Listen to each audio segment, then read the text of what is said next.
네, 오늘 KEC 3분기 보고서 살펴보겠습니다. 네, 기업은 반도체 사업을 영위하고 있고요. 주요 제품을 보시게 되면 트랜지스터로 확인이 되죠. 매출의 현황을 보시면 트랜지스터, 직접 회로 이렇게 구분을 할 수가 있고요. 특이한 것은 지금 보시기에는 수출에 대한 비중이 상당히 높은 기업입니다. 전체 그 기업의 매출의 65% 가깝게 수출에서 지금 발생을 하고 있고요. 기업은 현재 두 개의 지금 종속회사를 보유하고 있습니다. 현황을 와서 보시면 KEC 태국이죠. 마찬가지로 KEC 중국 지사, 태국과 중국 해외 집 법인으로 확인이 됩니다. 기업은 이제 모두 자산 총액 기준으로 해서 주요 종속회사 두 개를 이렇게 연결로 인식을 하고 있고요. 모두 해외에 이제 지사 법인으로 확인이 되고 있습니다. 그 외에 관계기업으로 투자한 기업도 확인되지 않고 있고요. 예, 보시면 기업은 한국전자홀딩스와 계열 관계가 있고요. 보시게 되면 한국전자홀딩스가 KEC를 비롯해서 한국전자 판매 등등 이렇게 기업을 종속기업으로 인식을 하고 있고, KEC는 아까 말씀드린 이 두 개 해외 지사를 종속기업으로 이렇게 인식을 하고 있는 그런 구조입니다. 네, 기업은 보시는 것처럼 SSTR이죠. 소신호 트랜지스터의 이런 시장 점유율을 어느 정도 확보하고 있고요. 좀 지난 자료긴 하지만 한 5% 수준으로 글로벌 마켓쉐어를 지금 차지하고 있는 기업입니다. 네, 기업은 이런 소신호용 트랜지스터를 중심으로 이제 다양한 연구 개발을 하고 있는데요. 국책 사업으로 선정되기도 했던 기업이기도 합니다. 네, 그래서 굵직한 부분만 살펴보면 일단 기업 같은 경우에는 지금 전기 자동차용 들어가는 1000볼트가 넘어가는 그런 실리콘 카바이드 반도체 소재에 관련해서 상당히 유의미한 연구 성과를 올린 것으로 지금 확인이 되고요. 이와 관련된 다양한 특허를 또 이제 확보하고 있는 그런 기업이기도 합니다. 네, 그래서 정리해서 보면 기업은 현재 이런 가전 제품이 되겠죠. 그 안에 들어가는 전력 반도체, 즉 아까 말씀드린 모스펫이라든지 실리콘 카바이드 중심의 이제 이런 인버터를 이제 또는 납품하고 있는 기업이라고 보시면 되는데요. 전반적인 제품의 구성에서 이해하셨듯 상당히 안정적인 그런 운영을 하고 있는 기업이라는 것을 엿볼 수가 있고요. 중요한 것은 이제 우리가 관심을 가져야 대한 포인트는 사실 그 부분에 있는 게 아니고, 지금 이 전기 자동차에 들어가는 이 1000볼트 이상의 전력 반도체에 대한 소재 개발 연구의 성과가 어느 정도 가시화됐냐, 이거를 좀 지켜봐야 되는 기업이라고 저는 생각을 하거든요. 사실 지금 KEC는 과거에도 지금 모스펫이라든지 IGBT 관련된 사업 영역에서 전방 산업에 대한 제품 단가 인하 요구라든지 기존 경쟁사들 대비의 원가 우위 부족 현상 등을 겪으면서 실질적인 그런 유의미한 성과를 두드러지게 이렇게 집중해서 관심을 받았던 업체는 아니거든요. 그럼에도 제가 지금 이렇게 들여다보는 이유는 아까 말씀드렸다시피 지금 전기 자동차와 관련된 차세대 전력 반도체에 대한 연구개발 성과를 어느 정도 인정받고 있는 기업이기 때문에 지금 관심을 가져야 된다라고 이렇게 말씀드리고 싶고요. 아무래도 과거 다양하게 그렇게 제품을 생산했던 기업이지만 아무래도 지금 부가가치가 높은 전기 자동차와 관련된 1000볼트 이상의 실리콘 카바이드, 모스펫 같은 전력 반도체의 중심에 있는 기업이다 보니까 관심을 갖고 쭉 이렇게 팔로우하면서 관심을 갖고 보시는 게 좋지 않을까 해서 살펴보고 있는 기업이고요. 네, 일단 3분기 실적을 보게 되면 지금 매출액은 지금 미비하게 증가했죠. 그렇게 큰 의미는 없습니다. 또한 더불어서 영업이익 또한 비슷한 수준에서 잡히고 있고요. 당기순이익도 비슷하게 지금 볼 수 있는 수준입니다. 집의 비집의 당기순이익 차이가 얼마 없기 때문에 연결 기준으로 지금 재무 상태를 한번 살펴보겠습니다. 아까 제가 이제 기업의 이제 사업 영역, 제품의 특징, 연구 개발의 성과 등 관련해서 설명을 드렸으니까요. 그 부분을 계속 팔로우하면서 기업의 이제 재무 상태를 한번 보시면 좀 좋을 것 같습니다. 기본적으로 일단 안정적인 매출이 꾸준히 발생하고 있는 와중에 지금 전기자동차 관련된 차세대 전력 반도체로 연구개발의 성과가 어느 정도 확보가 되는 부분이 확인이 된다면 기업의 이제 성장 모멘텀은 뭐 다시 한번 관심을 받고 상승할 수 있는 여력이 충분히 있다고 보여지는 그런 포인트거든요. 뭐 일단은 기업의 이제 재무 상태부터 한번 들여다보겠습니다. 네, 기업의 전체 자산은 4,337억 원 수준이고요. 보시는 것처럼 유형 자산이 가장 큰 비중을 차지하고 있습니다. 21년 결산 대비 크게 좀 증가를 한 모습이 확인되고요. 그 외에 투자 부동산, 뭐 재고 자산도 크게 늘은 부분이 있습니다. 뭐 이와 관련해서 현금성 자산이 뭐 일부 축소된 부분도 확인이 되고요. 일단 유형 자산부터 한번 살펴보겠습니다. 네, 일단 기업의 이제 유형 자산이고요. 보시게 되면 취득 부분에서 지금 건설 중인 자산에 인식되고 있는 금액이 254억 원 확인이 됩니다. 뭔가 새로운 신규 시설 투자 관련된 부분으로 이제 확인할 수 있는 부분이고요. 더 하나 이제 기업의 이제 토지 관련된 기초가액과 건물 가격의 차이가 그렇게 많이 나오고 있지 않죠. 뭐 이렇게까지 차이가 나는 대한민국의 토지가 없는데 아마 아까 투자 부동산이 인식했던 기업의 이제 재무 상태를 연관해서 생각을 해보면 뭐 일부 기업의 예전에 유형 자산 토지 부분이 투자 부동산으로 이렇게 계정이 전환된 것을 추정해 볼 수 있을 것 같고요. 뭐 어찌됐든 그 큰 부분이 아니니까 뭐 일부만 남겨놓고 대부분이 이제 투자 부동산으로 계정이 전환됐을 것으로 보여집니다. 뭐 일단은 건설 중인 자산의 인식이 새롭게 잡힌 부분 확인해 보기 위해서 신규 시설 투자 관련돼서 한번 살펴보겠습니다. 보면 가장 최근 기업의 신규 시설 투자 공시를 살펴보면 뭐 지금 200억 원 규모의 캐파 증설이죠. 시설 증설 관련된 투자 내역입니다.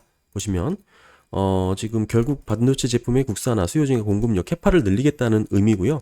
전체 자본 대비 약 11%, 12% 정도의 규모이기 때문에 공시 의무가 발생을 한 거라고 보여지고, 뭐 투자 기간이 22년 6월 달이니까요. 지금 이것도 좀 원래 22년 초반에 끝났어야 되는 건데 조금 지연이 돼서 6월 달에 이렇게 연장이 된 것으로 보여집니다. 올해 3분기부터 뭐 내년부터 뭐 관련 매출이 인식될 가능성이 높다고 보여집니다.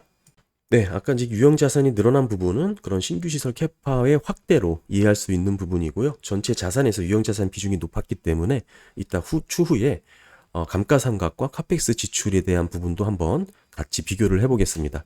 다음은 재고자산이 늘어난 부분도 한번 들여다보겠습니다. 네, 재고자산의 세부 내역 보시게 되면 가장 크게 의미 있고 유의미하게 증가한 부분은 금액적인 차이가 가장 두드러진 건 제공품이죠. 즉 지금 현재 생산 과정에 있는 제품이라고 볼 수가 있고요.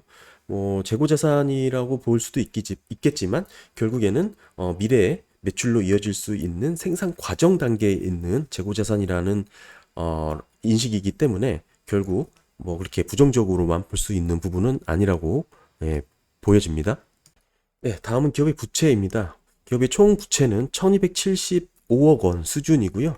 보시는 것처럼 뭐 이렇게 단조로운 구성이고 지금 일부 금융 부채로는 지금 630억 원 확인되는 부분이 있는데요. 네, 보시면 단기 차입금으로 지금 잡힌 부분이 확인됩니다. 단기 차입금은 보시는 것처럼 국내 기업들의 이제 운영자금, 뭐 CP 관련된 대출 뭐 이렇게 보실 수가 있고요. 결국 금융권의 차입금 관련된 재무 부채 현황을 뭐 확인할 수가 있었습니다. 자본 비용이 낮기 때문에 그렇게 큰 우려가 되는 구조가 아니죠. 그 외 기업은 이제 특별한 매자닌 증권 지금 뭐 발행 현황이 없고요. 네, 종류주도 따로 발행되지 않았습니다. 주식에서 선투권, 스톡 옵션은 좀 일부 이렇게 확인이 되고 있습니다. 보시게 되면 행사 기간 참고하시면 어느 정도 오버행 될 수 있는 물량을 뭐 체크하실 수가 있고요.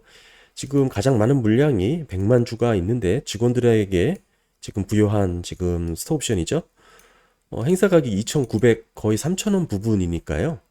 지금 뭐 행사 뭐 기간도 아니겠지만 지금 행사하기에는 뭐 주가 메리트가 떨어진다고 보여지고요.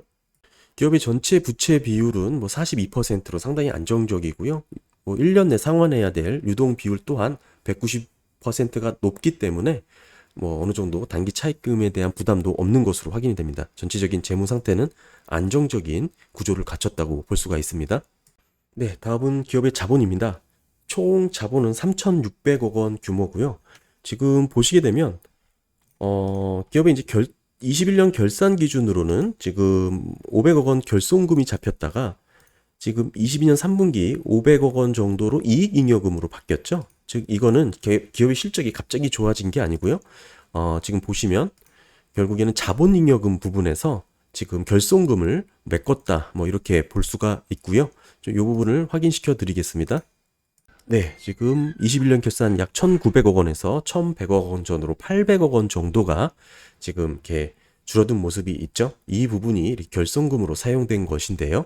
네, 그러기 위해서는 일단 주주총회에서의 결의가 있어야 됩니다. 그래서 최근에 있었던 주주총회 내용을 보시게 되면 안건에 해당 내용이 있을 거고요. 보시게 되면 자본준비금을 이익금익인 1,200건이라고 이렇게 확인이 되죠.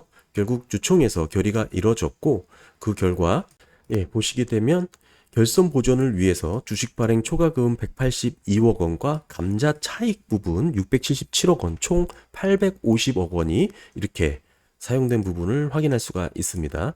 따라서 기존에 지금 결국에는 기업은 이제 무상 감자를 통해서 뭐 이 감자 차익 부분을 인식해 왔는데요. 한번 살펴보면 2013년 무상감자 보통주 10대 1에 이제 무상감자를 단행을 했던 것으로 확인이 되고요. 그러니까 이때서부터 줄곧 기업은 이제 감자 차익으로 지금 자본잉여금에 이렇게 계상을 시켜 왔습니다. 그러고 지금 와서야 결손 보존으로 이렇게 사용된 것을 확인할 수가 있습니다. 지금 작년 사업보고서인데요. 보시게 되면 결손금의 그 누적 상황이 지금 185억 원, 622원, 533억 원 이렇게 급격하게 늘어나고 있는 거 확인하실 수가 있고요.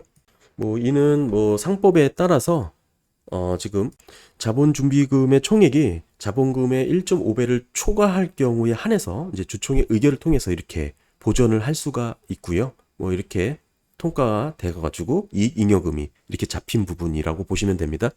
기업이 이제 영업으로 벌여서 이렇게 이익잉여금으로 전환됐으면 좋겠지만 그런 상황은 아닌 것으로 확인이 되고요.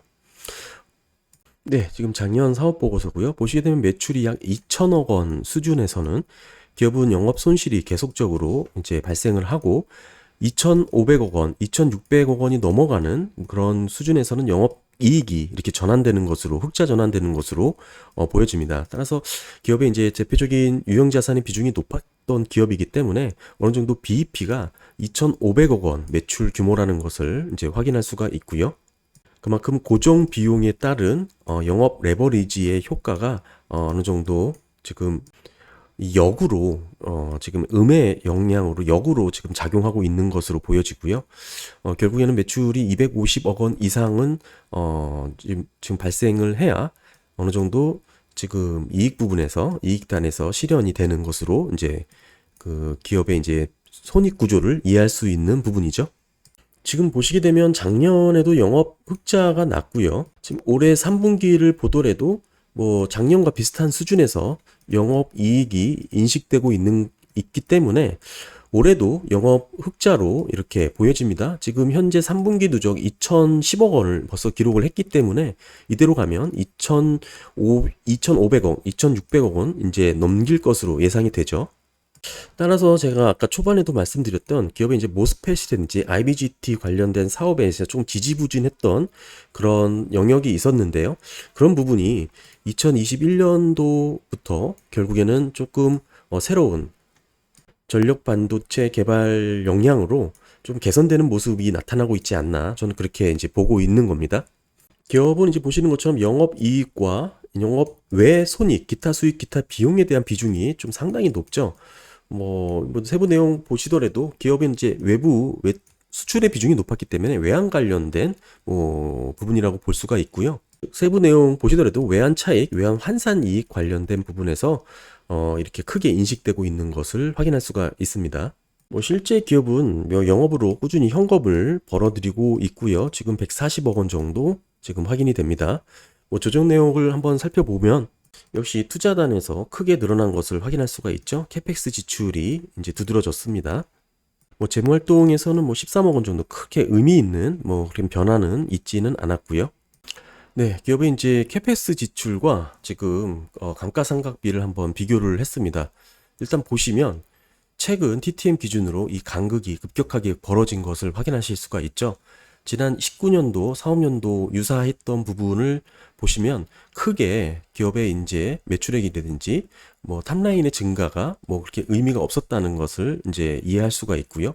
더불어서 2021년부터 간극이 벌어지고 지금 2022년 들어서면서부터 지금 크게 벌어졌습니다. 결국에는 기업이 지금 최근 아까 말씀드린 전력 반도체 관련된 부분에서 어느 정도 연구 개발에 대한 성과가 나오고 한 단계 레벨업 할 수 있는 그런 캐펙스 지출로 충분히 이해할 수 있는 그런 모습이고요.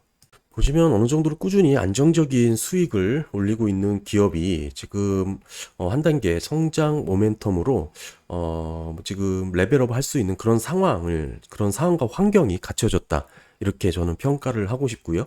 여러분도 기존에 이제 가전제품용에 들어가던 뭐 이런 트랜지스터 IC 직접 회로를 만들던 어느 정도 안정적인 기업의 KEC에서 지금 최근 변화가 주목되고 있는 이런 전기차 시설 뭐 반도체 부분의 확대, 전력 반도체의 확대 부분을 관심 갖고 한번 지켜보시면 좋을 것 같아서 준비했습니다.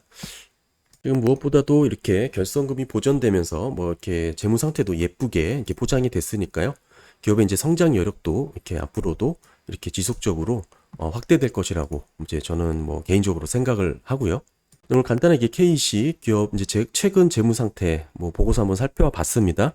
여기 궁금하신 분들에게 다소 도움이 되셨기를 바랍니다. 감사합니다.